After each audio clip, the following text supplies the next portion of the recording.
Direct আল্লাহর নবী বলতেছেন, তোমরা বিভিন্ন মামলা মোকদ্দমা নিয়ে বিচার মীমাংসার জন্য আমার কাছে আসো।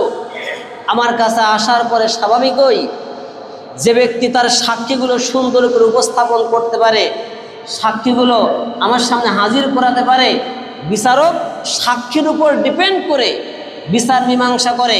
এখন সাক্ষী যার যত শক্তিশালী হয়, তথ্য প্রমাণ যার যত শক্তিশালী হয়, মামলার রায় তার পক্ষে চলে যায়, এটাই স্বাভাবিক।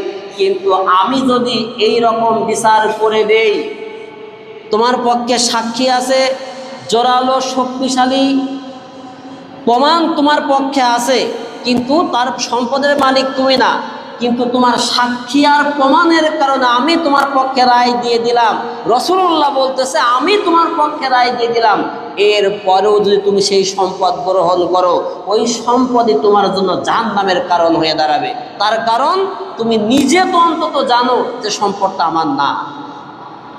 তুমি আমার কাছে সাক্ষী নিয়ে এসেছো, যুক্তি প্রমাণ তথ্য উপস্থাপন করেছো, আমি সাক্ষীর ভিত্তিতে প্রমাণের ভিত্তিতে বিচার করেছি, কিন্তু প্রকৃত ঘটনাটা উল্টো।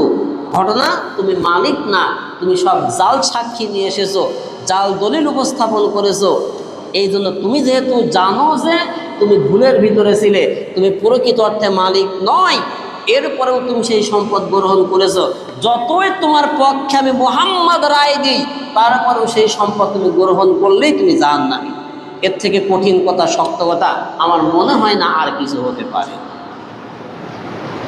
এই জন্য আমার ভাইয়েরা, এখন যদি আপনি মনে করেন আমি কোর্টের থেকে মীমাংসা করেছি, কোর্ট ফাইসালা দিয়েছে, আমার বাবার সম্পত্তি সব কিছু আমার নামে লিখে দেওয়া হয়েছে, আমার আর যারা ভাইয়েরা আছে, বোনেরা আছে, তাদেরকে দেওয়া হয়নি, শুধু আমার নামে দিয়েছে।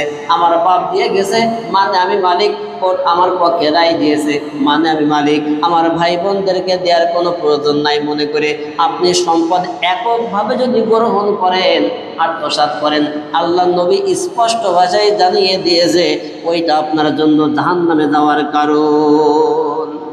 কি আমার কথা কি শক্ত কথা হচ্ছে? শক্ত হচ্ছে আমার কথা?